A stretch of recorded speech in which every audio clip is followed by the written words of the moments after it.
बोलो शिव हरि बोलो श्री कृष्ण भगवान की जय। सोमवार की कथा। कार्तिक मास का सोमवार के व्रत का शिव पार्वती का पूजन कर तीसरे पहर भोजन ग्रहण कर लिया जाता है। व्रत को कार्तिक मास में या सावन में आरंभ करना शुभ माना जाता है। इस दिन स्त्रियां जो कथा कहती हैं वह सोमती अमावस से मिलती जुलती हैं।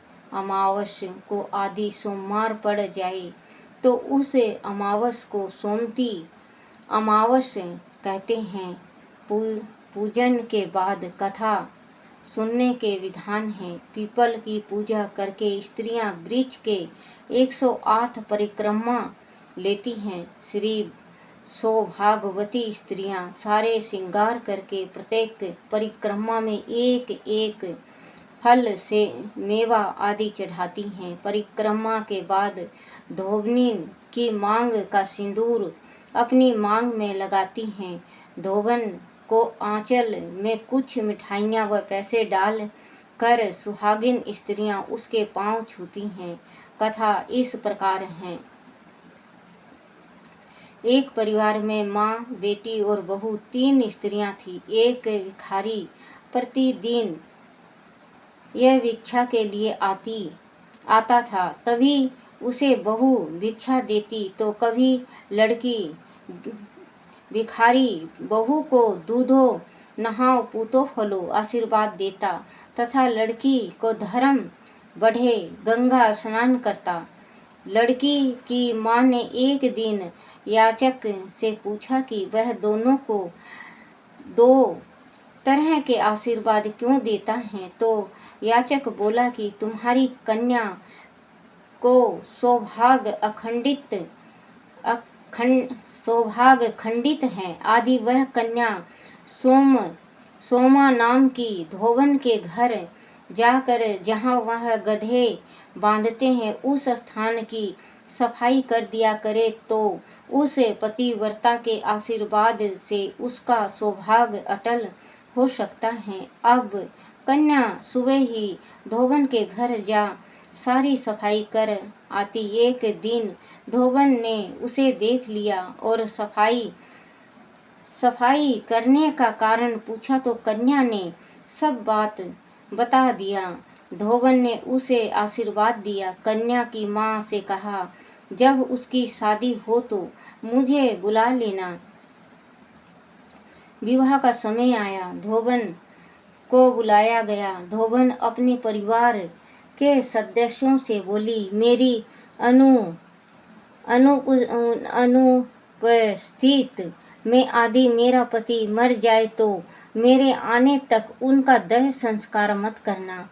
उधर धोबन ने अपनी मांग का सिंदूर कन्या की मांग में लगाया तो उसका पति मर गया। परिवार के लोग ने सोचा कि धोबन आकर अधिक रोना धोना शुरू करेगी। यह भी संभव है कि वह सती होने की जिद भी करे। अंत उसके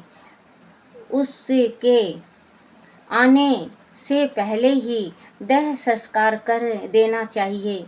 सोमा घर लौट रही थी। मार्ग में ही उसे अपने पति का शव ले जाते संबंधी मिले। उसने कहा, इन्हें कहाँ ले जा रहे हो?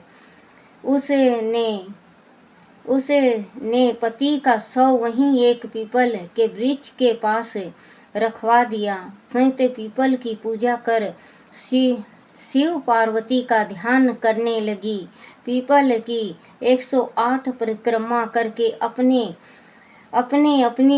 उंगली काट कर कुछ बूंद रक्त अपने पति के शव पर छिड़का। वह जीवित हो उठ खड़ा हुआ। तभी से धोबन से सुहाग लेने की प्रथा का प्रचलन हुआ है।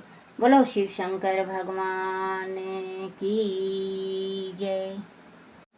बोलो श्री कृष्ण भगवान की जय। कार्तिक महात्म की जय। कार्तिक महात्म में 9वां अध्याय। राजा पृथु बोले, हे श्रेष्ठ मुनि नारद जी, आपने कार्तिक मास के व्रत में जो तुलसी की जड़ में भगवान विष्णु का निवास बतलाकर उस स्थान की मिट्टी का पूजन करना बतलाया है। अंत में श्री तुलसी जी के महात्म को सुनना चाहता हूँ। तुलसी कहाँ और कैसे उत्पन्न हुई वह बताने की कृपा करें। नारद जी ने कहा, राजन, आप सावधान होकर तुलसी जी की महात्म तथा उनके जन्म का प्राचीन इतिहास सुनिए। एक समय जब देवगुरु बृहस्पति और देवराज इंद्र कैलाश पर्वत पर शंकर जी का दर्शन करने गए तो भगवान शंकर ने अपने भक्त की परीक्षा ली। उस जटाधारी दिगंबर ने उनके मार्ग में अवरोध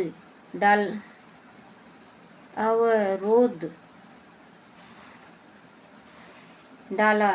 अघापी वह तेज समय शांत लंबी भुजा और चौड़ी छाती वाले गौर वर्ण अपने विशाल नेत्रों से युक्त तथा सिर पर जटा धरे वैसे ही बैठे थे। तथापि उन भगवान शंकर को न पहचान कर इंद्र ने उनका नाम, धाम आदि परिचय पूछा और कहा, शंकर जी अपने स्थान पर हैं, वह कहीं गए हैं। इस पर उस तपस्वी ने कुछ न कहा, परंतु त्रिलोकी नाथ के ऐश्वर्य से गर्वित होकर इंद्र कब चुप रहते। उन्होंने क्रोध कर तपस्वी से घुड़क कर कहा, अरे मैं पूछता हूँ, तू उत्तर क्यों नहीं देता। मैं अभी तुझे ब्रज मारता हूँ, फिर देखता हूँ तुझे दुर्मति की रक्षा कौन करता है। ऐसा क्रोध हो इंद्र ने जो ही उस दिगंबर को मारने के लिए हाथ में वज्र लिया, तो ही भगवान शंकर ने वज्र सहित इंद्र का हाथ सत्वित कर दिया और विकराल नेत्र कर भगवान शंकर ने उसे देखा। त्यों ही ऐसा नेत्र कर भगवान शंकर ने उसे देखा तो ही ऐसा विविध हुआ मानो वह दिगंबर जल चलित हो उठा है और तेज से जला देगा। भुजाएं सत्मित होने से इंद्र के क्रोध और दुख का अंत न रहा, परंतु जो ही बृहस्पति जी ने उसे पुरुष को प्रज्वलित देखा तो ही अपनी बुद्धि से उसके शंकर भगवान जान कर प्रणाम किया और दंडवत कर बहुत सी स्तुति भी की। फिर इंद्र ने भी भगवान शंकर से कहा, हे दीनानाथ, हे महादेव, आप क्रोध रोक कर इंद्र के अपराध को क्षमा कीजिए। बृहस्पति की वह वचन सुनकर महेश्वर गंभीर वाणी से बोले, मैं अपने नेत्रों से निकाले हुए क्रोध को कैसे रोकूं। तब बृहस्पति ने कहा, भगवान भक्तों पर दया करनी चाहिए। आप अपना भक्त वत्सल नाम स्मृत कीजिए। आप अपने इस तेज को कहीं और स्थापित कर इंद्र का उद्धार कीजिए। तब भगवान शंकर ने गुरु बृहस्पति से कहा, मैं तुम्हारी स्तुति से प्रसन्न हूँ। जो तुमने इंद्र को जीवन दान दिलवाया है, मैं विश्वास कराता हूँ कि मेरे नेत्र की अग्नि अब इंद्र को पीड़ित न करेगी। बृहस्पति से ऐसे कहकर भगवान शंकर ने अपनी माथे से निकलते हुए अग्निमय तेज को अपने हाथ में लेकर क्षीर सागर में डाल दिया। फिर लीलाधारी भगवान अंतर्ध्यान हो गए। इस प्रकार जिनको जानने की इच्छा थी उस जानकर इंद्र और बृहस्पति अपने स्थान को चले गए। बोलो शिव शंकर भगवान की जय। राधे कृष्ण की जय। अपने अपने माता पिता की जय, अपने अपने गुरुदेव महाराज की जय। कार्तिक महात्म की जय। श्री गोविंद हरे मुरारी, हे नाथ नारायण वासुदेवाय। श्री कृष्ण गोविंद हरे मुरारी, हे नाथ नारायण वासुदेवाय।